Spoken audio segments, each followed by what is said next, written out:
সুপ্রিয় দর্শক, আজ বিশ্ব তামাক মুক্ত দিবস। আজকের দিনের প্রতিপাদ্য বিষয় protecting children from tobacco industry interference, যেটার ভাবানুবাদ হচ্ছে তামাক কোম্পানির হস্তক্ষেপ প্রতিহত করি, শিশুদের সুরক্ষা নিশ্চিত করি। বিশ্ব তামাক মুক্ত দিবস উদযাপন 2024 উপলক্ষে আজকে চ্যানেল আই স্টুডিওতে উপস্থিত রয়েছেন আমাদের দুজন বিশিষ্ট আলোচক। মাদকের বিরুদ্ধে দীর্ঘদিন ধরে লড়াই করছেন বীর মুক্তিযোদ্ধা অধ্যাপক ডক্টর অরূপ রতন চৌধুরী, 21শে পদকপ্রাপ্ত শব্দ সৈনিক। তিনি প্রতিষ্ঠাতা সভাপতি মাদকদ্রব্য ও নেশা নিরোধ সংস্থা মানুষ। বিশ্ব তামাকমুক্ত দিবসে এই বিষয়টা আমরা দর্শকদের জানাতে পেরে আনন্দিত যে বিশ্ব স্বাস্থ্য সংস্থা WHO south east Asia regional directors special recognition award 2024-এ জনাব ডক্টর অরূপ রতন চৌধুরীকে নির্বাচিত করেছে এবছরের জন্য। অভিনন্দন স্যার আপনাকে বিশেষভাবে। ধন্যবাদ। আমাদের সাথে আরও একজন আলোচক উপস্থিত রয়েছেন, স্বাস্থ্য সংস্থার একজন প্রতিনিধি ডক্টর সৈয়দ মাহফুজুল হক। প্রথমেই ডক্টর অরূপ রতন চৌধুরী স্যারকে দিয়ে শুরু করছি। স্যার, তামাক এবং তামাকজাত দ্রব্য এবং মাদকের এই নেশা, এটা তো আমাদের সমস্ত বাংলাদেশের তরুণ সমাজের জন্য এবং অন্যদের জন্য ভয়ঙ্কর ক্ষতির একটা কারণ। তো একজন ডাক্তার হিসেবে, একজন চিকিৎসা বিজ্ঞানের একজন মানুষ হিসেবে আমি জানতে চাচ্ছি এটার ক্ষতিকর দিকগুলো যদি আপনি আরেকবার একটু বলেন। তামাকের যে ক্ষয়ক্ষতি, এটা বলতে গেলে দুভাবে বলা যায়। তামাকটা দুইভাবে আমাদের এই মানুষের এই বাস্তব জগতে বিদ্যমান। সেটা একটা হচ্ছে ধোঁয়াহীন তামাক, যেটা জর্দা, গুল, দোক্তা, খৈনি, সাদা পাতা। আর একটা হচ্ছে ধোঁয়াযুক্ত, যেটা আমরা সিগারেট, সিগারেট বলেন বা হুক্কা বলেন বা আপনার বিভিন্ন সীসা ক্লাবে যেগুলো দেখা যাচ্ছে সেগুলি আমরা ধূমপানের মধ্যে ফেলি, ইনহেল করি। আবার ক্ষতিটাও কিন্তু দুইভাবে হয়। যেমন ধরেন, যিনি খাচ্ছেন তিনি সরাসরি ক্ষতিগ্রস্ত হচ্ছেন, আবার ধোঁয়াটা যে পরোক্ষভাবে অধূমপায়ীর কাছে আছে তারাও ক্ষতিগ্রস্ত হচ্ছেন। এবং বিশ্ব স্বাস্থ্য সংস্থার গবেষণায় দেখানো হয়েছে, পৃথিবীর বিভিন্ন স্থানে বিভিন্ন গবেষণাগারের যে তথ্য, তাতে দেখা যায় যে এই তামাকের ক্ষতিটা মানুষের দেহে 25টা রোগের কারণ হতে পারে। বিশ্ব স্বাস্থ্য সংস্থা একটা পোস্টার বেশ কিছু বছর আগে প্রকাশ করেছিল, যেটা আমি প্রায় অনুষ্ঠানে, বিভিন্ন সেমিনারে বা স্কুল শিক্ষা প্রতিষ্ঠানে নিয়ে যাই এবং দেখাই যে মাথার চুল থেকে পায়ের নখ এমন কোনো অঙ্গ প্রত্যঙ্গ নাই যেটাতে তামাকের কারণে ক্ষতিগ্রস্ত না হয়। যেমন ধরেন মাথার চুল পড়া, ব্রেইনের ভিতরে, মাথার ভিতরে ব্রেইনে স্ট্রোক হওয়া, তারপরে একটু নিচে আসেন চোখের ছানি পড়া। আমি একজন ডেন্টাল সার্জন, আমরা অসংখ্য মুখের ক্যান্সারের রোগ শনাক্ত করি এবং তাদের মধ্যে বেশিরভাগই থাকে তামাক যারা গ্রহণ করে। মুখের ক্যান্সার, তারপরে গলার ক্যান্সার, তারপরে বুকের একদিকে লাং ক্যান্সার, ফুসফুসের ক্যান্সার, একদিকে হার্ট বা আমাদের হৃদরোগ, তারপরে পরিপাকতন্ত্রের নানান ধরনের সমস্যা, পুরুষের পুরুষত্বহানি, যেটা যৌনশক্তি হ্রাস পাওয়া, মেয়েদের অকালে গর্ভপাত বা কম ওজনের শিশু জন্মলাভ করা, এবং সবশেষে পায়ের পচনশীল রোগ, যেটাকে আমরা গ্যাংগ্রিন বা বার্জাস ডিজিজ বলি, পা কেটে ফেলতে হয়। তো এতগুলো রোগ কিন্তু তামাকের কারণেই হয়। এবং এখন দেখা যাচ্ছে যে যারা গ্রহণ করছেন তারা না, যারা এই ধোঁয়ার পাশে থাকেন বা তামাকের, যিনি ধূমপান করেন তার যে মেন স্ট্রিম স্মোক আর সাইড স্ট্রিম স্মোক, দুইটা স্মোক কিন্তু পরোক্ষভাবে একজন ধূমপায়ীর নাকে, কানে, মুখে দিয়ে ঢুকে যায় আমাদের দেহের ভিতরে। ফলে তারও ফুসফুসে ক্যান্সার হতে পারে, তারও হৃদরোগ হতে পারে। এবং মহিলাদের যে ব্রেস্ট ক্যান্সার, যেটা স্তন ক্যান্সার বলি, সেটারও একটা অন্যতম কারণ এখন পাওয়া গেছে পরোক্ষ ধূমপান। তো এতগুলো আমি বিষয় বললাম যে আমাদের তামাকের যে ক্ষয়ক্ষতি, যেটা অপূরণীয় ক্ষয়ক্ষতি, এটা মানুষের মৃত্যু ডেকে আনে। স্যার, আপনাকে আমার প্রশ্ন যে তামাক নিয়ন্ত্রণে বিশ্ব স্বাস্থ্য সংস্থা বাংলাদেশে কিভাবে ভূমিকা রাখছে? সারা পৃথিবীতে তথা বাংলাদেশে তামাক নিয়ন্ত্রণের জন্য বিশ্ব স্বাস্থ্য সংস্থা সংশ্লিষ্ট সরকারগুলোর সাথে কাজ করে। এবং এখানে কয়েকটা জিনিস, প্রথমত বিশ্ব স্বাস্থ্য সংস্থা সরকারগুলোর সাথে তামাক নিয়ন্ত্রণে যে পলিসি, ধরেন আইন ইত্যাদি, এগুলো তৈরি করার ব্যাপারে টেকনিক্যাল সহযোগিতা প্রদান করে থাকে।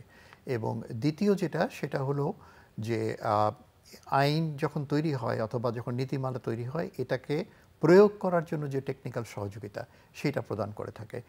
আমরা জানি যে তামাক একটা অনেক বড় ব্যবসা এবং এই ব্যবসার জন্য যারা তামাকের ব্যবসা করেন তারা সবসময় নতুন নতুন তাদের ভোক্তাকে রিক্রুট করার জন্য নানা রকম পদ্ধতি ব্যবহার করেন, কৌশল অবলম্বন করেন। এবং এর জন্য তামাক কোম্পানি যাদেরকে রিক্রুট করার জন্য টার্গেট করেন তাদের প্রধানতম টার্গেট হচ্ছে কিশোর এবং তরুণ। তার কারণ হচ্ছে যদি একজন কিশোর অথবা কিশোরীকে একবার তামাকে আসক্ত করা যায় 13, 14, 15, 16, 17 বছর বয়সে, সে দীর্ঘদিন থেকে তামাক ব্যবহার করবে অসুস্থ হয়ে যাওয়ার আগ পর্যন্ত। অ্যাডিকশনটা তৈরি হলো, আসক্তি দীর্ঘদিনের একটা ক্লায়েন্ট কিন্তু তিনি পেয়ে গেলেন। কিন্তু যদি মাঝবয়সী একজন, তো হয়তো যিনি ধরেননি ধরবিনও না, আর ধরলেও আর তার তো অসুস্থ অনেক তাড়াতাড়ি হয়ে যাবেন। এই জন্য বিশ্বব্যাপী তামাক কোম্পানি বিভিন্ন ধরনের কৌশল অবলম্বন করে তরুণ প্রজন্মকে টার্গেট করার জন্য। যেমন ধরেন বিভিন্ন ধরনের অ্যাডভার্টাইজমেন্ট দিয়ে তাদেরকে আকৃষ্ট করার চেষ্টা করে, মুভিতে বিভিন্ন রকমভাবে গ্লোরিফাই করার চেষ্টা করে, নতুন ধরনের প্রোডাক্ট নিয়ে আসে। যেমন ধরেন ই সিগারেট একটা নতুন প্রোডাক্ট যেটাকে নিয়ে এসে বলা হয় যে এটা অন্য প্রোডাক্টের চেয়ে সো কল্ড লেস হার্মফুল। এই ধরনের কিছু বিভ্রান্তিকর তথ্য দিয়ে ওদেরকে হুক করার চেষ্টা করা হয়।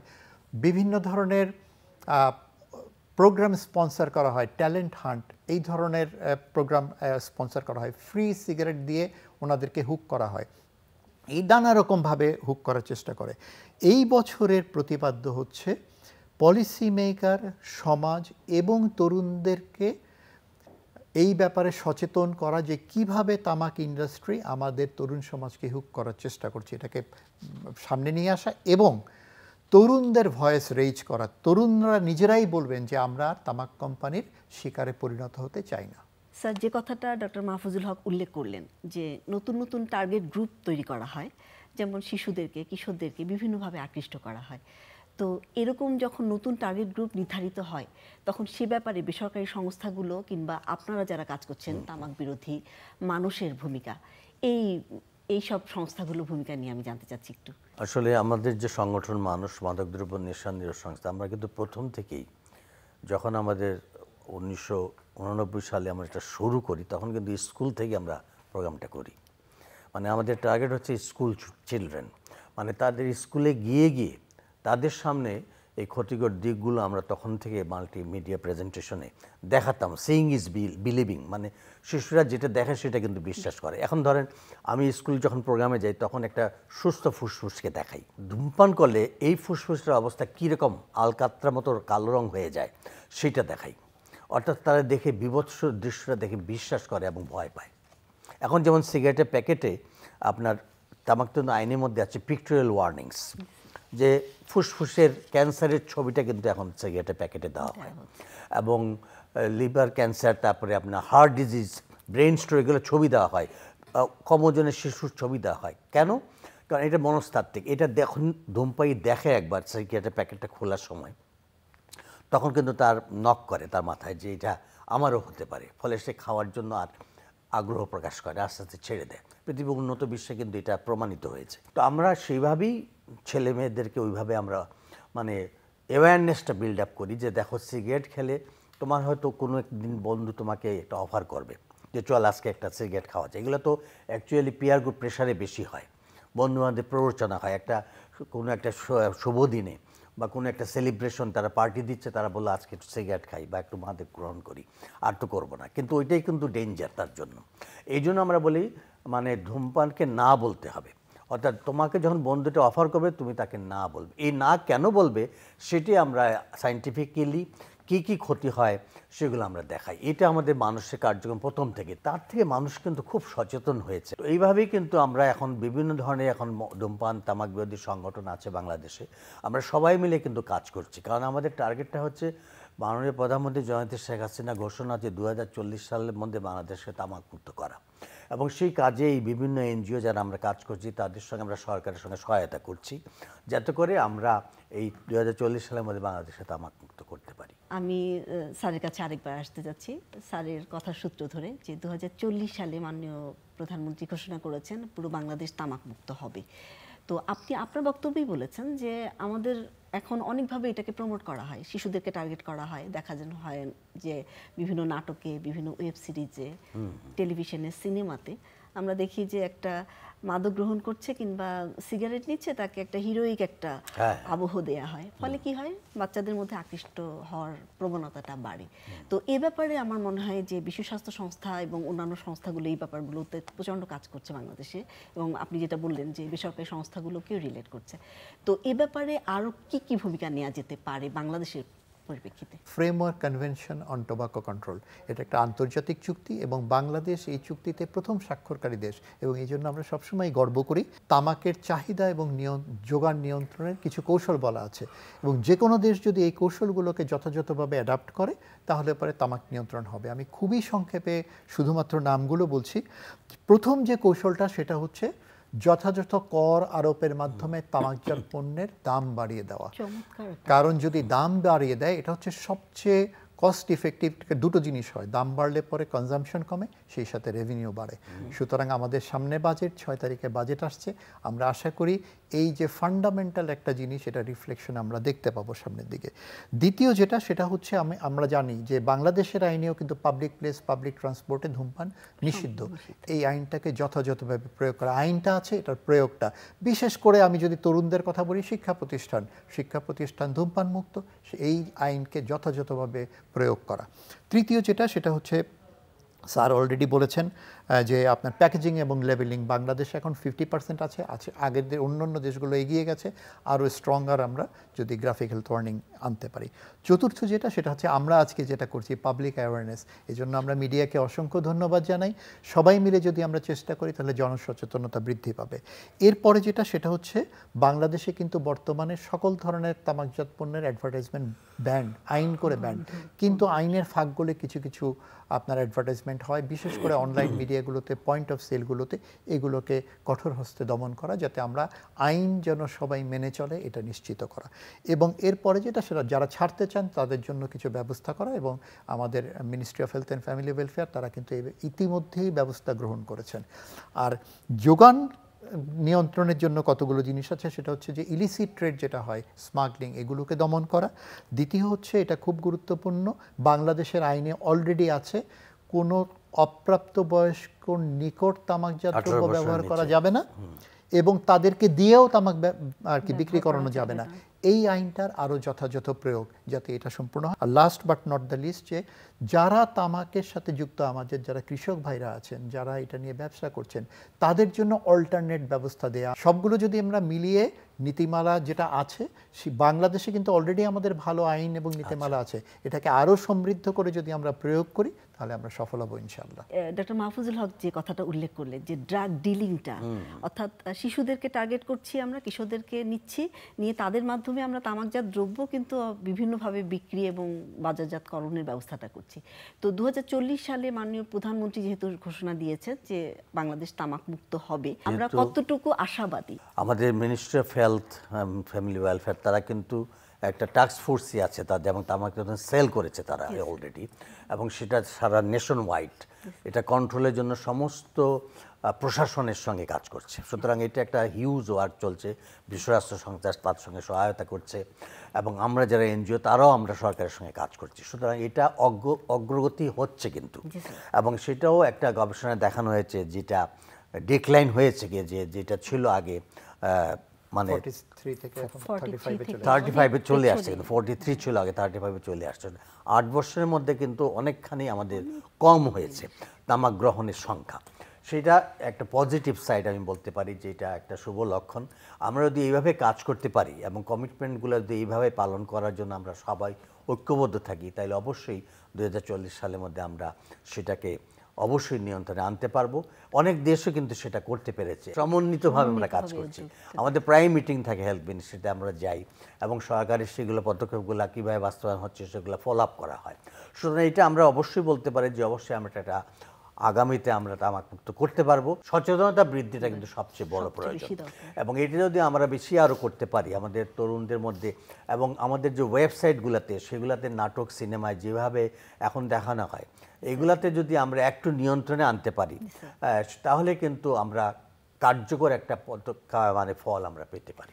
আসলে কিন্তু বাংলাদেশের আইনের মানে একটা মুভিতে অথবা একটা নাটকে দেখাবার ব্যাপারে যে রেস্ট্রিকশনগুলো আইনে বলা আছে, এই আইনটাকেই যদি যথাযথ প্রয়োগ করা হয় তাহলে কিন্তু আমরা অনেকটুকু অগ্রগতি অর্জন করব। স্যার, আপনি আপনার বক্তব্যে উল্লেখ করলেন যে শিশুদেরকে, কিশোরদেরকে এদেরকে উদ্বুদ্ধ করতে হবে।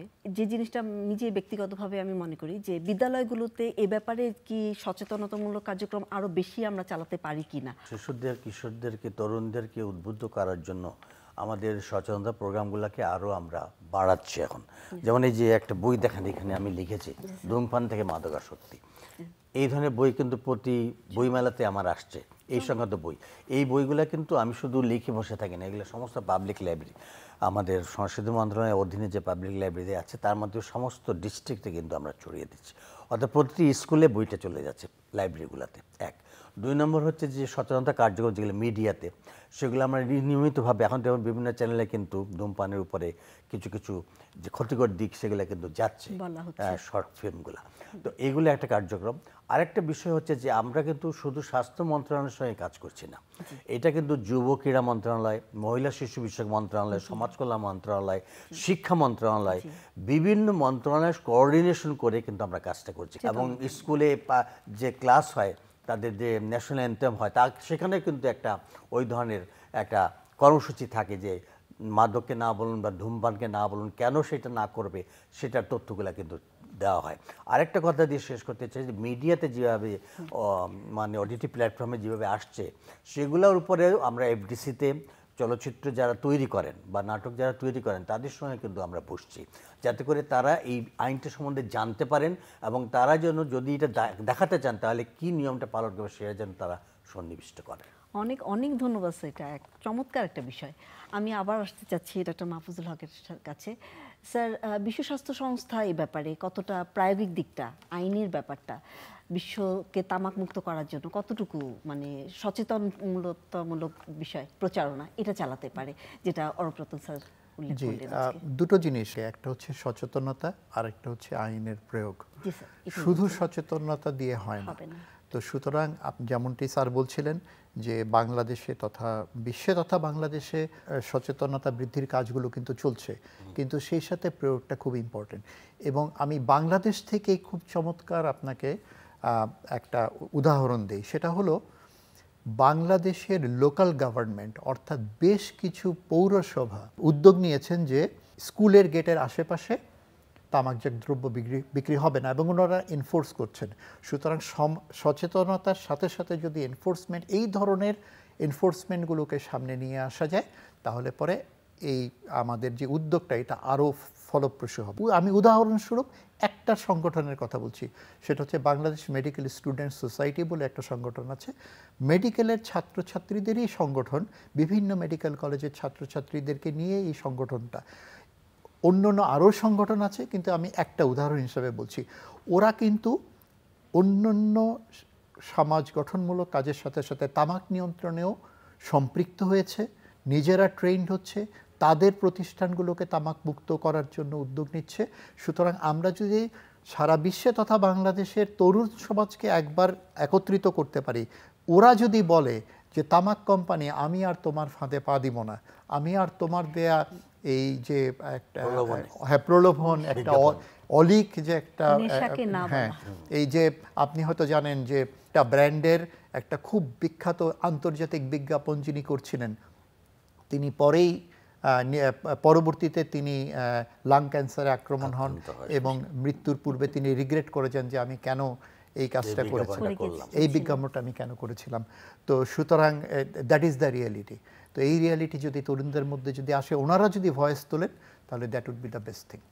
চমৎকার, অনেক অনেক ধন্যবাদ আপনাদের দুজনকে। ধন্যবাদ। সুধী দর্শক, তামাক মুক্ত বিশ্ব গড়তে হলে প্রথমে আমাদের গৃহ থেকে শুরু করতে হবে। আমরা যদি আমাদের শিশুদেরকে, আমাদের কিশোরদেরকে, আমাদের যুব সমাজকে তামাক মুক্ত রাখতে পারি, তাহলেই আমরা একটা সুন্দর, সুস্থ, নির্মল পরিবেশ তৈরি করতে পারবো, একটা তামাক মুক্ত বিশ্ব উপহার দিতে পারবো। আজকে যেসব প্রতিষ্ঠান তামাকের বিরুদ্ধে কাজ করছে, সেসব প্রতিষ্ঠানকে সহযোগিতা করা, গৃহে তামাক মুক্ত রাখা নিশ্চিত করা, শিশুদেরকে তামাক মুক্ত রাখার ব্যাপারে দৃঢ় প্রতিজ্ঞ হওয়ার মাধ্যমেই কিন্তু আমরা একটা তামাক মুক্ত বিশ্ব উপহার দিতে পারি। সেই প্রত্যাশায় আজকের অনুষ্ঠান শেষ করছি। ধন্যবাদ সবাইকে।